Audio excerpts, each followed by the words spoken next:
Welcome to real news. ముందుగా headlines చూద్దాం. మాజీ మంత్రి కాకానికి 14 రోజుల రిమాండ్. అక్రమ మైనింగ్ కేసులో కాకానికి రిమాండ్ విధించిన వెంకటగిరి కోర్టు. కాకాని నిన్న అదుపులోకి తీసుకున్న పోలీసులు. క్వాడ్ అక్రమ మైనింగ్ ఆరోపణల కేసులో అరెస్ట్ అయిన వైసీపీ సీనియర్ నేత.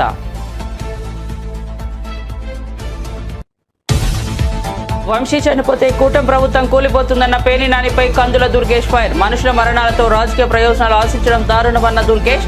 పేర్ని నాని మాటలు అవివేకంగా ఉన్నాయని విమర్శ. పవన్ సినిమా విడుదల సమయానికే కొందరు వివాదాలు సృష్టిస్తున్నారని మండిపాటు. వల్లభనేని వంశీ హెల్త్ బులెటిన్ విడుదల చేసిన డాక్టర్లు. గుంటూరు జీజీహెచ్లో వంశీకి వైద్య పరీక్షలు. వంశీకి ఫిట్, నిద్రలో శ్వాస ఆగిపోయే సమస్య ఉన్నట్లు నిర్ధారణ. స్లీప్ టెస్ట్ కోసం మరో ఆసుపత్రికి రిఫర్ చేశామన్న జీజీహెచ్ సూపరింటెండెంట్. ఢిల్లీలో తెలంగాణ బీసీ కాంగ్రెస్ నేతల భేటీ. కులగరడపై రాహుల్ గాంధీకి అభినందనలు తెలిపిన నేతలు. రాష్ట్రంలో జరుగుతున్న కులగరడపై పవర్ పాయింట్ ప్రెజెంటేషన్, వివరాలను సమర్పించిన రాష్ట్ర మంత్రి పొన్నం ప్రభాకర్.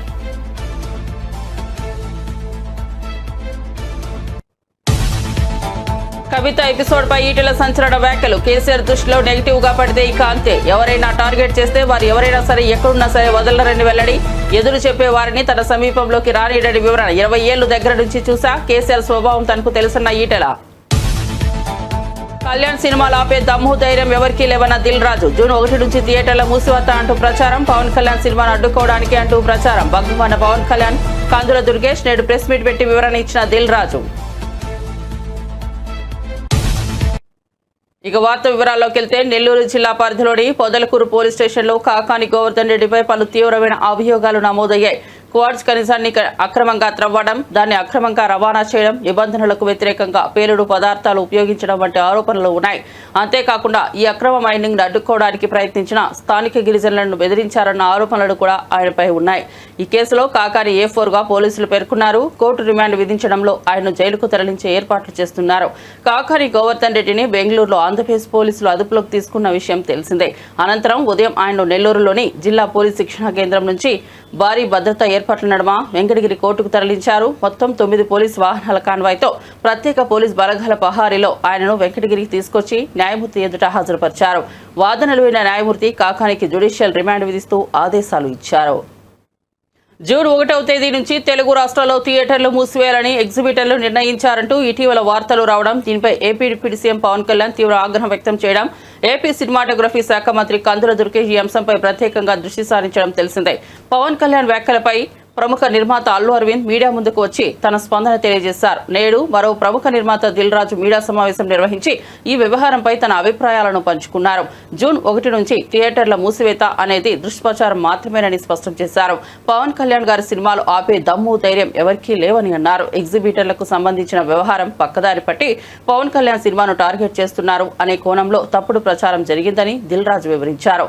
ఇందులో తన పేరు ప్రత్యక్షంగా ఎక్కడా వినిపించకపోయినా పరోక్షంగా తన గురించి చర్చించుకుంటున్నారని అందరూ అనుకుంటున్నారని తెలిపారు.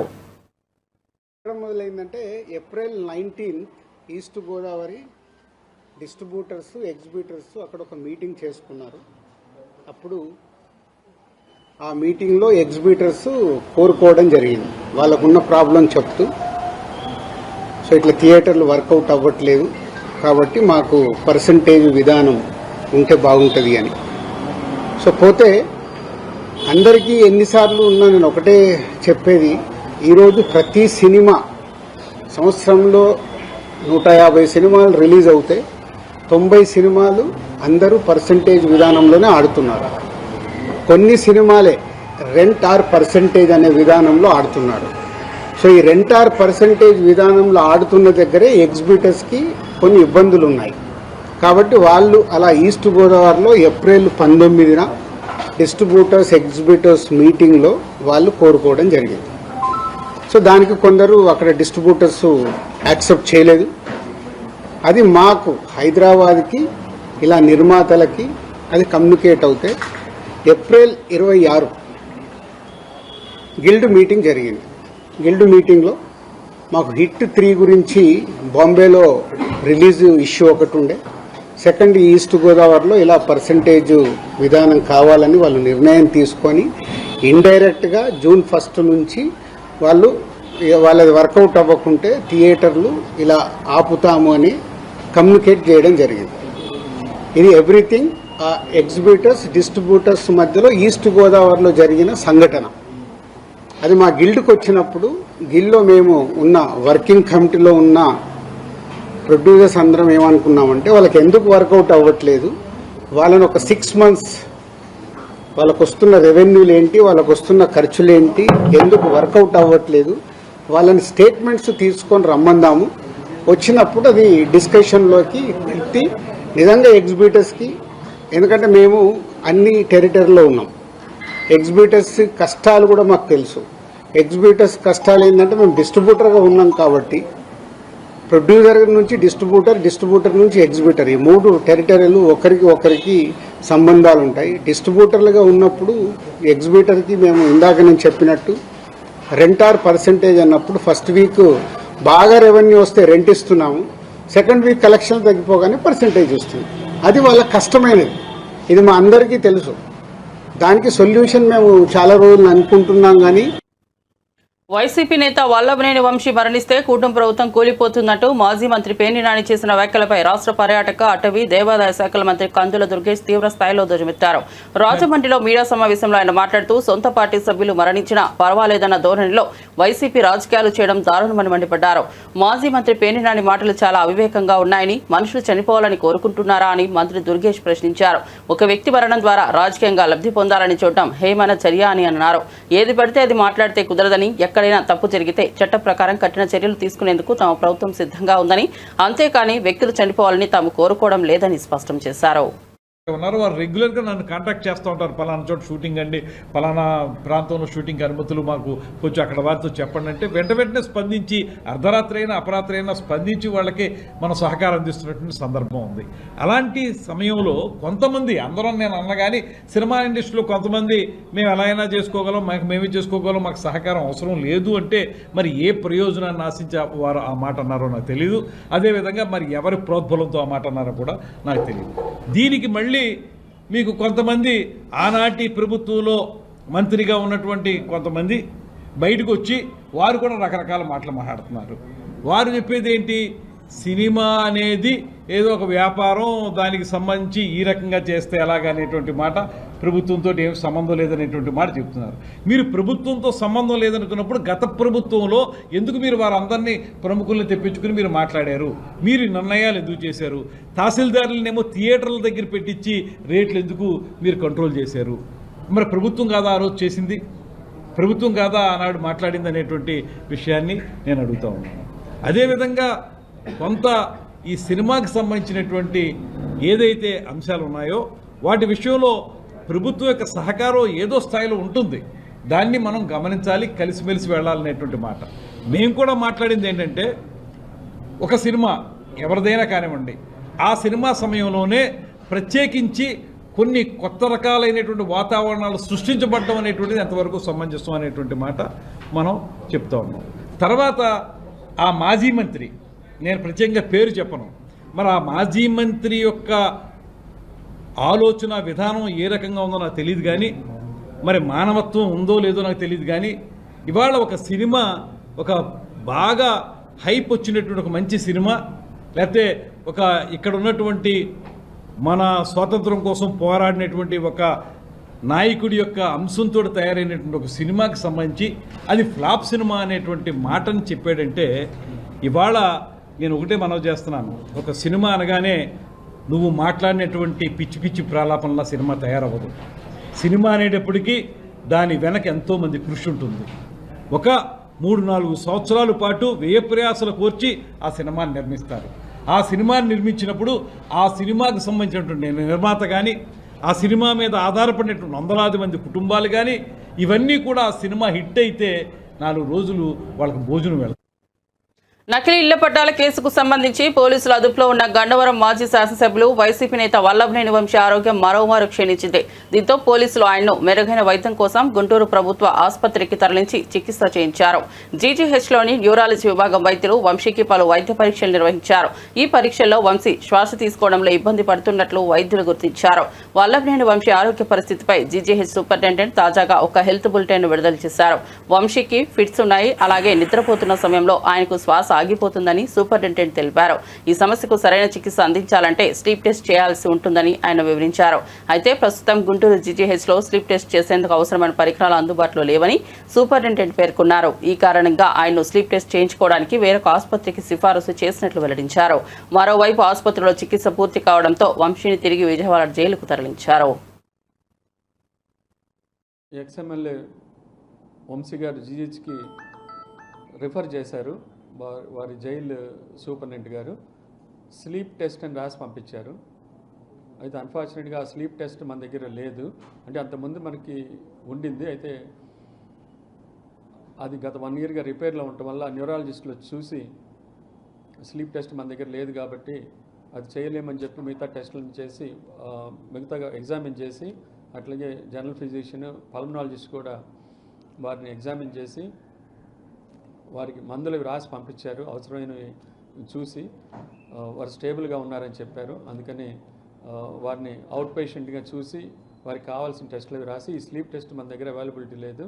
వారు మిగతా హైయర్ సెంటర్ ఎక్కడికైనా స్విమ్స్ కానీ వారి ఇష్టం వచ్చిన చోట అది మనకి చూపించుకోవచ్చు అని చెప్పి వారు ఉన్న చోట్ల వాళ్ళకి సజెస్ట్ చేసి పంపించారు. వారు కూడా హ్యాపీగా వెళ్ళిపోయారు. పల్మనాలజిస్ట్ చూశారు. పెద్ద ఇబ్బంది పడాల్సిన అవసరం లేదు. టెస్టులు ఆయన ఎగ్జామిన్ చేసి మెడిసిన్స్ రాసి పంపించారు. స్లీప్ లెస్ ప్లతిస్మోగ్రఫీ అని అంటే ఏంటంటే వారికి ఇంతకుముందు ఎపిలెప్సీ అంటే ఫిట్స్ కూడా ఉన్నాయట. ఒబేసిటీ వల్ల కానీ మనం నిద్రపోయేటప్పుడు సడన్గా శ్వాస చాలా వరకు ఆగిపోతుంది తెలియకుండానే. దాన్ని అబ్స్ట్రక్టివ్ స్లీప్ యాప్నియా అంటాం. అది మనము ఈ ప్లతిస్మోగ్రఫీ స్లీప్ టెస్ట్ అనే ద్వారా తెలుసుకుంటే దాన్ని బట్టి వాళ్ళకి బీప్యాప్ అనే మెషిన్ ఇంటి దగ్గర పెట్టుకొని నైట్ టైం ఇలా దబాలను శ్వాస ఆగిపోకుండా బ్రెయిన్కి ఆక్సిజన్ అందకుండా పోయి ప్రమాదంలో పడకుండా ఆ టెస్ట్ చేస్తారు. అది బీప్యాప్ పెట్టాలా లేదా, వారికి ఎలాంటి ఆక్సిజన్ అందించాలి ఇంట్లో, ఇలాంటివి కొన్ని దానివల్ల తెలుస్తాయి. ఎక్స్ఎమ్మెల్యే వంశీ గారు జీహెచ్కి తెలంగాణ రాష్ట్ర కాంగ్రెస్ పార్టీకి చెందిన బీసీ నాయకులు దేశ రాజధాని ఢిల్లీలో సమావేశమయ్యారు. కులగణన అంశంపై కాంగ్రెస్ అగ్రనేత రాహుల్ గాంధీ తీసుకున్న చొరవను అభినందిస్తూ ఆయనకు కృతజ్ఞతలు తెలియజేసేందుకు ఈ కార్యక్రమాన్ని ఏర్పాటు చేశారు. ఈ సమావేశంలో భాగంగా తెలంగాణ రాష్ట్ర ప్రభుత్వం చేపట్టిన కులగణన కార్యక్రమం యొక్క పురోగతిని, సంబంధిత వివరాలను రాష్ట్ర మంత్రి Ponnam Prabhakar power point presentation ద్వారా వివరంగా తెలియజేశారు. రాష్ట్రంలో కులగణన పగడ్బందీగా నిర్వహించేందుకు తీసుకుంటున్న చర్యలను వెల్లడించారు. ఢిల్లీలో జరిగిన ఈ కీలక సమావేశానికి తెలంగాణ కాంగ్రెస్ పార్టీకి చెందిన పలువురు బీసీ సామాజిక నేతలు హాజరై కులగణన ఆవశ్యకతపైన, దాని ద్వారా బీసీలకు చేకూరే ప్రయోజనాలపైన తమ అభిప్రాయాలను పంచుకున్నారు. ఈరోజు కేంద్ర ప్రభుత్వం కూడా అదే దారిలో దేశవ్యాప్తంగా కుల సర్వే చేయాలని నిర్ణయించడం జరిగింది. దానికి అనుబంధంగా దేశవ్యాప్తంగా ఉన్నటువంటి బలహీన వర్గాలకు సంబంధించిన కాంగ్రెస్ పార్టీ నాయకులను ఈరోజు ఇక్కడికి పిలిచి భవిష్యత్ కార్యాచరణ అన్ని రకాల ప్రభుత్వాలు రాష్ట్రాల్లో చేయడము, దేశంలో కూడా చేస్తూ బలహీన వర్గాలకు సంబంధించినటువంటి న్యాయం జరగాలి, జితన ఆబాది ఉతన ఇచ్చేదారి అనేటువంటి రాహుల్ గాంధీ గారి భారత్ జోడో యాత్ర నినాదం త్వరలో అమలు కాబోతూ ఉన్నది. సంతోషం. తెలంగాణ రాష్ట్ర బలహీన వర్గాల శాఖ మంత్రిగా ఈ కుల సర్వే జరిగే సందర్భంలో శాసనసభలో బిల్లు పెట్టే సందర్భంగా గౌరవ ముఖ్యమంత్రి గారు, ఉప ముఖ్యమంత్రి గారు, సబ్ కమిటీ చైర్మన్ గారు, గౌరవ సహచర మంత్రులు, పిసిసి అధ్యక్షులు అందరూ కూడా యావత్ తెలంగాణ ప్రజలు, అన్ని ప్రతిపక్షాలు కూడా సహకరించినాయి. కొంతమంది వ్యక్తిగతంగా సహకరించకపోయినా ఈరోజు ఈ గొప్ప కార్యక్రమం తెలంగాణ దేశానికి ఆదర్శవంతం.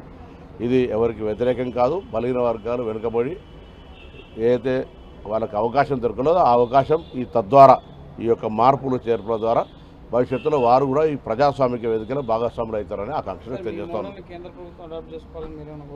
తప్పకుండా ఇది role model for Telangana to entire country.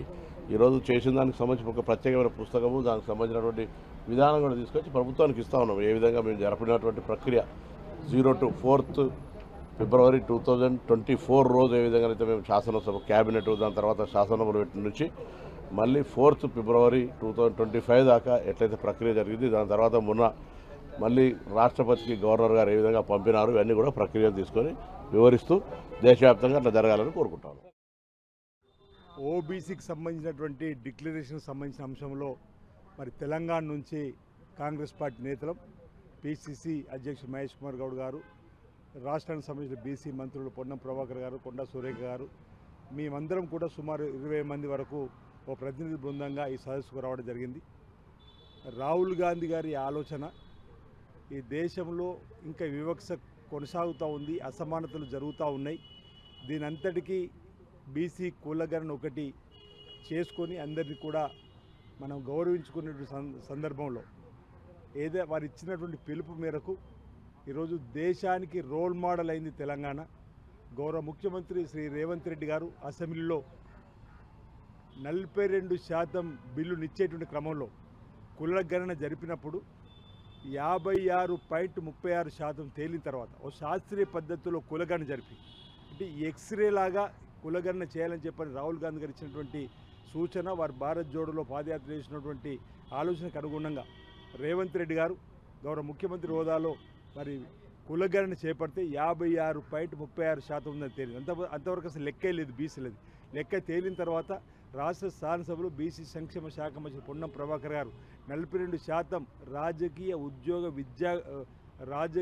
ఉద్యోగ విద్యలో కూడా అందివ్వాలని చెప్పని బిల్లు ప్రవేశపెట్టడం, ఆ బిల్లును బలపరిచే అవకాశం ఒక బీసీ బిడ్డగా శాసనసభ్యుడిగా నాకు అవకాశం కలపడం ఈ జన్మలో అంటే బలహీన వర్గాలకు సంబంధించిన ఒక సువర్ణ అక్షరాలతో లిఖింపబడేటువంటి బీసీ బిల్లును ఈరోజు రాష్ట్ర శాసనసభ రేవంత్ రెడ్డి గారి నాయకత్వంలో మరి ఆమోదింప చేసుకొని దాన్ని ఢిల్లీకి పంపడం, ఈరోజు బీసీ కులగణన జరగాలని చెప్పినటువంటి రాహుల్ గాంధీ గారి డిమాండ్ తెలంగాణ రోల్ మోడల్ కాబట్టి రాష్ట్ర శాసనసభలో బిల్లును ఆమోదింపజేసి ఢిల్లీ ప్రభుత్వానికి పంపిన తర్వాత ఈరోజు ఢిల్లీ బీజేపీ ప్రభుత్వం కూడా దిగివచ్చి దేశవ్యాప్తంగా కులగణన కూడా చేసి తీర్థమని చెప్పినటువంటి క్యాబినెట్ ఆమోదం పొందడం ఇతరత్ర ముందుకు అడుగులు పడుతున్న క్రమంలో ఈరోజు ఇక్కడ మమ్మల్ని కూడా ఆహ్వానించిన క్రమంలో దేశవ్యాప్తంగా కూడా జనాభా లెక్కలతో పాటు కులగణన కూడా జరగాలని చెప్పి డిమాండ్కి అనుగుణంగా భారతీయ జనతా పార్టీ దిగివచ్చిన మేము భావిస్తూ జంతర్ మంతర్లు జరిపిన ధర్నాలు కూడా బీజేపీకి అల్టిమేట్ ఇవ్వడం జరిగింది. గౌరవ ముఖ్యమంత్రి రేవంత్ రెడ్డి స్వయంగా ముఖ్యమంత్రి హోదాలో ఉన్నటువంటి గౌరవనీయులు రేవంత్ రెడ్డి గారు వచ్చి కూడా జంతర్ మంతర్లు కూర్చున్న తర్వాత ఆ వేడి సెగలు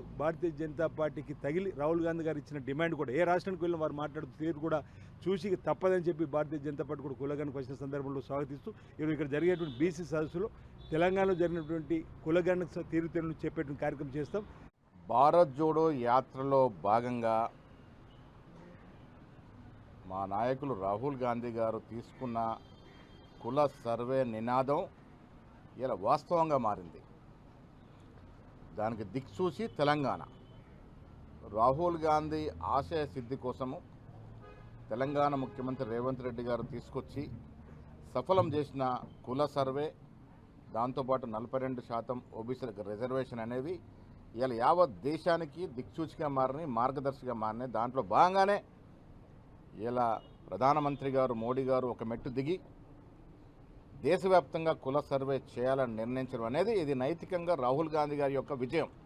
అందుకే వాళ్ళ దేశవ్యాప్తంగా ఉన్నటువంటి ఓబీసీ నాయకులు, మాజీ ముఖ్యమంత్రులు, మాజీ సీఎల్పీ నాయకులు, మాజీ పీసీ అధ్యక్షులు, ప్రస్తుత పీసీ అధ్యక్షులు అందరూ కూడా రాహుల్ గాంధీ గారికి ధన్యవాదాలు తెలిపే కార్యక్రమంలో భాగంగా ఇవాళ ఇండియా ఇంటర్నేషనల్ సెంటర్లో మేము సమావేశం అవుతా ఉన్నాం.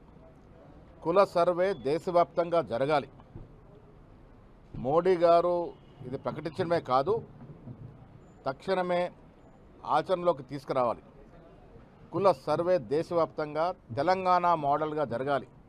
తెలంగాణలో ఏ రకంగా అయితే కుల సర్వే జరిపి దేశానికి ఒక దిక్సూచిగా మారినామో అదే తెలంగాణ మోడల్ని అనుకరించి యావత్ దేశవ్యాప్తంగా మోడీ గారు కుల సర్వే చేయాల్సిందిగా డిమాండ్ చేయడానికి ఇది ఒక సమావేశం. ముఖ్యంగా మా నాయకులు రాహుల్ గాంధీ గారికి కృతజ్ఞతా భావంతో ధన్యవాదాలు చేరడానికి ఈ సమావేశం ఏర్పాటు చేశాం. ఇలాంటి సమావేశాలు భవిష్యత్తులో ప్రతి రాష్ట్రంలోనూ జరుగుతాయి. రాజన్న సిరిసిల్ల జిల్లా కేంద్రంలో ఉద్రిక్త పరిస్థితులు నెలకొన్నాయి. ఎమ్మెల్యే కేటీఆర్ క్యాంపు కార్యాలయం వద్ద కాంగ్రెస్ బీఆర్ఎస్ శ్రేణుల మధ్య ఘర్షణ చోటు చేసుకుంది. ముఖ్యమంత్రి రేవంత్ రెడ్డి చిత్రపటాన్ని కార్యాలయంలో ఏర్పాటు చేసేందుకు కాంగ్రెస్ పార్టీ నాయకులు ప్రయత్నించడంతో ఈ వాదం తలెత్తింది. ప్రోటోకాల్ ప్రకారం ఎమ్మెల్యే క్యాంపు కార్యాలయంలో ముఖ్యమంత్రి చిత్రపటం ఉండాలని డిమాండ్ చేస్తూ కాంగ్రెస్ నాయకులు కేటీఆర్ కార్యాలయానికి చేరుకున్నారు. అక్కడ ముఖ్యమంత్రి రేవంత్ రెడ్డి చిత్రపటాన్ని ఉంచేందుకు వారు ప్రయత్నించగా బీఆర్ఎస్ నాయకులు కార్యకర్తలు తీవ్రంగా వ్యతిరేకించారు. చిత్రపటం పెట్టకుండా వారిని అడ్డుకున్నారు. ఈ క్రమంలో ఇరు పార్టీల నాయకుల కార్యకర్తల మధ్య మాటామాటా పెరిగి తీవ్ర వాగ్వాదానికి దారితీసింది. అది కాస్త తోపులాటకు దారితీసింది. ఈ గందరగోళంతో ముఖ్యమంత్రి రేవంత్ రెడ్డి చిత్రపటం ధ్వంసమైంది. దీంతో కాంగ్రెస్ నాయకులు ఆగ్రహం వ్యక్తం చేశారు. పరిస్థితి ఉద్రిక్తంగా మారడంతో అక్కడే ఉన్న పోలీసులు జోక్యం చేసుకున్నారు. ఇరు వర్గాలను చెదరగొట్టే పెట్టేందుకు లాఠీచార్జ్ చేయవలసి వచ్చింది. ఈ తోపులాట ఘర్షణలో సిరిసిల్ల పట్టణ సిఐ కృష్ణ చేతివేలికి గాయమైంది. పోలీసులు ఇరు వర్గాలను అక్కడి నుంచి పంపించి పరిస్థితిని అదుపులోకి తీసుకొచ్చారు.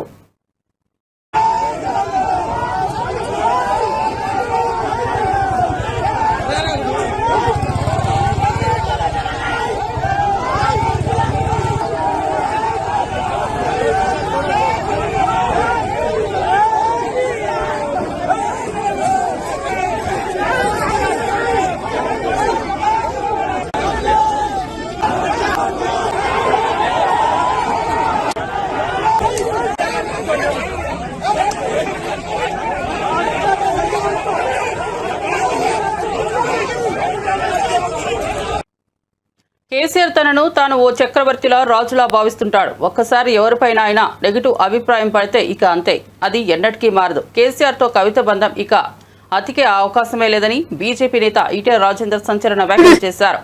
ఓ మీడియా సంస్థకు ఇచ్చిన ఇంటర్వ్యూలో ఈటెల ఈ వ్యాఖ్యలు చేశారు. కేటీఆర్ కవితల బంధం ఇక ముగిసినట్లేనని ఆయన పరోక్షంగా తేల్చి చెప్పారు. కేసీఆర్ కు ఎదురు చెప్పేవారు ఆ తర్వాత ఆయన దరిదాపుల్లో కూడా వెళ్లలేరని వివరించారు. తెలంగాణ ఉద్యమ కాలం నుంచి దాదాపు 20 సంవత్సరాలుగా కేసీఆర్ వెన్నంటే ఉన్నానని, ఆయన్ను చాలా దగ్గర నుంచి చూసిన వ్యక్తిగా తాను ఈ మాటలు చెబుతున్నానని ఈటెల పేర్కొన్నారు. ఎండలతో అల్లాడుతున్న ఆంధ్రప్రదేశ్ ప్రజలకు చల్లని కబరు. నైరుతి రుతుపవనాలు రాష్ట్రంలోకి ప్రవేశించడానికి రంగం సిద్ధమైంది. భారత వాతావరణ విభాగం అంచనాల ప్రకారం మరికొన్ని గంటల్లోనే నైరుతి రుతుపవనాలు రాయలసీమను తాకనున్నాయి. ఇది సాధారణ రాక కంటే వారం రోజుల ముందే కావడం గమనార్హం. ఈ పరిణామంతో రాష్ట్రంలో రానున్న 3 రోజుల పాటు విస్తారంగా వర్షాలు కురిసే అవకాశం ఉందని వాతావరణ శాఖ వెల్లడించింది. కేరళలో ప్రవేశించిన నైరుతి రుతుపవనాలు ఇప్పటికే గోవా, కర్ణాటక, మహారాష్ట్రలోని కొన్ని ప్రాంతాలతో పాటు ఈశాన్య రాష్ట్రాలైన మిజోరాం, మణిపూర్, నాగాలాండ్లో కొన్ని భాగాలకు విస్తరించాయని ఐఎండీ అధికారులు తెలిపారు. ఈ క్రమంలోనే ఇవి రాయలసీమను పలకరించనున్నాయి. అనంతరం వారం రోజుల్లోగా ఆంధ్రప్రదేశ్ రాష్ట్రమంతా విస్తరించే అవకాశాలున్నాయని అంచనా వేస్తున్నారు. ఇప్పటికే ఉత్తర కోస్తాంధ్ర జిల్లాలో ఆవర్తనం, ద్రోణి ప్రభావంతో ఈదురుగాలులతో కూడిన వర్షాలు కురుస్తున్న విషయం తెలిసిందే. తెలంగాణ పంచాయతీ కార్యదర్శుల ఫెడరేషన్ ప్రతినిధులతో మంత్రి సీతక్క కీలక సమావేశం నిర్వహించారు. రాష్ట్ర వ్యాప్తంగా దాదాపు 10,000 మంది పంచాయతీ కార్యదర్శులకు ప్రాతినిధ్యం వహిస్తున్న ఈ సంఘం పెండింగ్ లో ఉన్న సమస్యల పరిష్కారాన్ని కోరుతూ సమావేశమైంది. వారి వేతన సవరణలు, పదోన్నతుల అంశాలపై ఫెడరేషన్ నేతలు మంత్రి దృష్టికి తీసుకొచ్చారు. పంచాయతీ వ్యవస్థ బలోపేతానికి కార్యదర్శుల పాత్ర ఎంతో కీలకమని, సమస్యల పరిష్కారానికి అవసరమైన చర్యలు తీసుకుంటామని సీతక్క హామీ ఇచ్చారు. ఈ సమావేశానికి పలువురు శాఖాధికారులు కూడా హాజరయ్యారు. అదేవిధంగా మా ఎమ్మెల్యేస్ ఇతర నాయకులందరం కూడా అటెండ్ అవ్వడం జరిగింది. ఆ రోజు మీరు కొన్ని ఇష్యూస్ కూడా అందరి ముందు చెప్పడం జరిగింది. మరి దాంట్లో ఎన్ని సమస్యలు పరిష్కారం అయితే, ఎన్ని కాదు, ఎన్ని లీగల్ గా ప్రాబ్లం ఉన్నాయి, ఇమీడియట్లీ మాకు ఎకనామికల్ గా కూడా బర్డెన్ పడేది, ఇవన్నీ చూసినప్పుడు అప్పటికప్పుడు మేము మరి హామీ ఇవ్వలేము. కాబట్టి ఖచ్చితంగా 25-26 లోపు మా సెక్రటరీ అదేవిధంగా మా కమిషనర్ గారితో కలిసి మిమ్మల్ని ఆహ్వానించి ఒక మీటింగ్ ఆర్గనైజ్ చేస్తామని చెప్పడం జరిగింది. ఇచ్చిన మాట ప్రకారం మరి ఈరోజు 26th బిజీ స్కెడ్యూల్ ఉన్నా కూడా మరి ఈరోజు యొక్క సమావేశాన్ని ఏర్పాటు చేసి మీరు ఏం ఫీల్ అవుతున్నారు, ఏం ప్రాబ్లమ్స్ ఉన్నాయి, మా నుంచి కూడా ఏం ఎక్స్పెక్ట్ చేస్తున్నారు గవర్నమెంట్ నుంచి అనేది మరి ఒకసారి కుల ముఖాముఖి డిస్కస్ చేద్దామని ఈ యొక్క మీటింగ్ చెప్పగానే మా సెక్రటరీ గారు కూడా మరి నిన్న మొన్నంతా ఢిల్లీ బిజీ స్కెడ్యూల్లో ఉండి కూడా ఈరోజు వారు కూడా రావడం జరిగింది. అదేవిధంగా సృజన గారు, కమిషనర్ గారు కూడా వారు కూడా అటెండ్ అవ్వడం జరిగింది. మీ కమిటీ తరఫున కూడా మీరందరూ వచ్చినందుకు ధన్యవాదాలు. ఏదున్నా కూడా జెన్యున్ గా అందులో ప్రాక్టికల్ గా కూడా ఆలోచించాడు. ఎందుకంటే అందరం కలిస్తేనే గ్రామ స్వరాజ్యం అనేది ఉంటుంది. మరి ఈ రోజు గ్రామాలలో సర్పంచులు లెక్క కొద్దిగా అదనపు బార్డర్ ఉంది. విఆర్ఏ వాళ్ళు కూడా లెక్క కొంత మీకు అదనపు బార్డర్ పడింది. రాబోయే కాలంలో ఇది తొందరగా విఆర్ఓలు కూడా మాక్సిమం వాళ్ళని కూడా సెలెక్ట్ చేస్తున్నట్టుంది. తర్వాత గ్రామ పంచాయతీలు కూడా అయితే అది తొందరగా కంప్లీట్ కావాలని మేము కూడా ఆలోచన చేస్తున్నాం. ఎలక్షన్స్ ఎమ్మెల్యేస్ ఇతర నాయకులందరం కూడా అటెండ్ అవ్వడం జరిగింది. ఆ రోజు మీరు కొన్ని issues one nation one election పై దేశవ్యాప్తంగా చర్చలు ముదురుతున్న తరుణంలో చెన్నైలో బీజేపీ నిర్వహిస్తున్న ప్రత్యేక సెమినార్ కు ఏపీ ఉప ముఖ్యమంత్రి పవన్ కళ్యాణ్ ముఖ్య అతిథిగా హాజరవుతున్నారు. ఇప్పటికే ఎన్డీఏ భాగస్వామిగా పవన్ ఈ అభ్యంతరం లేని మద్దతును ప్రకటించారు. తమిళనాడు డీఎంకే వేదికపై తీవ్ర వ్యతిరేకత తెలిపిన సమయంలో అదే గడ్డపై పవన్ మద్దతు పలుకుతున్నట్లు అంచనా. చెన్నైలో బీజేపీ నేతలు పవన్ కు ఘనంగా స్వాగతం పలికారు. ఈ సెమినార్ ద్వారా పవన్ చేసిన వ్యాఖ్యలు దక్షిణాది రాష్ట్రాల్లో ఈ డిబేట్ ను మరింత వేడెక్కించే అవకాశం ఉందని రాజకీయ వర్గాలు భావిస్తున్నాయి. And all these things, if you look at together, why we have to have an election every 3 months or 4 months, either municipal elections, either panchayat elections, either state elections or MP elections or MLA elections consistently. What is happening in Bihar will have an impact in Tamil Nadu. What is happening in Andhra will have an impact in Maharashtra. Somewhere we should put an end. The purpose of one nation, one election is to put an end to all this. Right from, it should not just a two-tier election, it should be a three-tier election. Right from parliament, right from assemblies to till the local bodies, it should be one election. That is the intent, that is the purpose of this entire exercise what we are doing. Thank you. Leaving the political food to be gained here, you said that there has been a talk that federal structure may be disturbed. In which way federal structure could be, if you look at that's what I was saying in the speech. In Odisha, if you say people have decided, we are undermining the capability and intelligence of people. People are extremely smart. They know whom to vote for. They don't, someone like, it is all about, we are talking, the entire central leadership are under the Modi's completely, we are taking it forward. It is not about who wins or who loses. It's about what best we can do for the people. In this particular scenario, one nation, one election, the development will be very fast. And for example, if I even 15th Finance Commission funds are getting delayed because they say that panchayat elections had to be held for that. And so many issues are recurring. There is no federal structure, federal spirit will be like it will be disturbed. There is no way. It's always a fear. It is more of a political debate rather than reality. That's what we'll. Given the present form, Election Commission grapples with conducting elections, stretching it to 3 months, 4 months. Do you think when they have to hold for the entire assembly? Sir, we have to understand. Sir, we have to understand. We have to understand. We have to understand. Don't undermine. Let us not undermine the capabilities of our Indian administration. We did the first elections. We went to the interiors of the Assam. We went to the interiors of forest on elephant. We have taken the ballot boxes on elephant bags. I think we are capable. If we are able to do Aadhaar card, no one could do till today. I think simultaneous elections is not an issue with the size of administrative strength we have. I think that can't hold water. But parliament elections alone could take 2 to 3 months. We will devise ways. We will find ways. It will take much longer time. Not necessarily. We will devise ways. We will find ways. Even let us say, okay, your argument say if it's say 2 months or 3 months. But when compared to, imagine recurring elections every 1 year, 2 years, which is better? This is better. But we firmly believe we have the administrative capability and administrative ability to take this forward. So what is being asked is that if a president rule is being implemented, that is actually going to break this cycle. How do we have any options for that, to handle that? This is what I'm saying. Instead of negating it, instead of let it go forward, then whatever the hurdles are there, that's what I've been saying it continuously even before and even now. I think we can negate, we can discuss. Let us have a discussion about it without even negating it. Let us agree and we can go forward and we'll see how it can unfold, because no one is going to violate the constitution in this country. It will take, maybe we have some issues, we can sit and discuss and we can solve it. But if you don't give a dialogue, if you don't give a space for dialogue, the issue is going to crop up.